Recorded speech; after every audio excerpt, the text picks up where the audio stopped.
pranams to all the pyramid masters. Pyramid మాస్టర్లందరికీ నమస్కారములు, ప్రణామములు. My dear friends, my dear masters and my dear gods, ఈ మూడు పదాలు మనం గుర్తుంచుకోవాలి. ఫ్రెండ్స్, మాస్టర్స్ అండ్ గాడ్స్, మిత్రులు, స్వాములు, దేవుళ్ళు. అన్నిటికన్నా ముఖ్యమైనది మిత్రత్వము, ఫ్రెండ్షిప్, దోస్తాని. ఎవరో మనకి శత్రువులు కాదు, మనం ఎవరికి శత్రువులం కాదు. ప్రతి ప్రాణి మన బంధువే, ప్రతి ప్రాణి మన మిత్రుడే,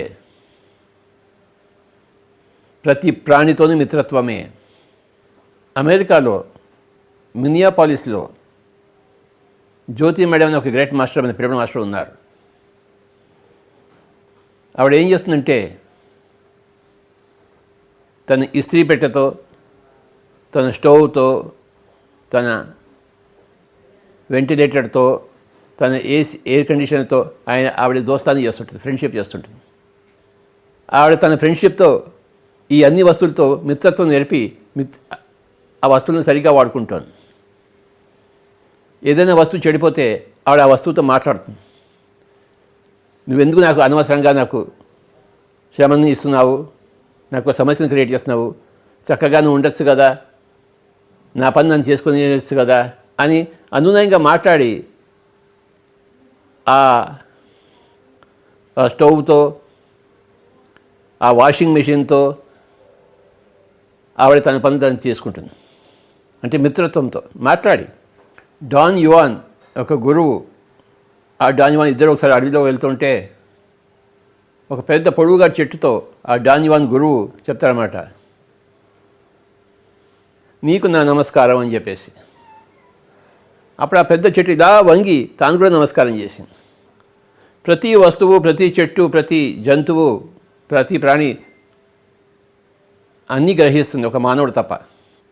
అందుకే హిందూ సాంప్రదాయంలో ఆయుధ పూజ అని ఉంది. దసరా నాడు, సంవత్సరానికి ఒకరోజు దసరా వస్తుంది, ఆ దసరా నాడు ఆయుధాలన్నిటికీ పూజ చేస్తారు.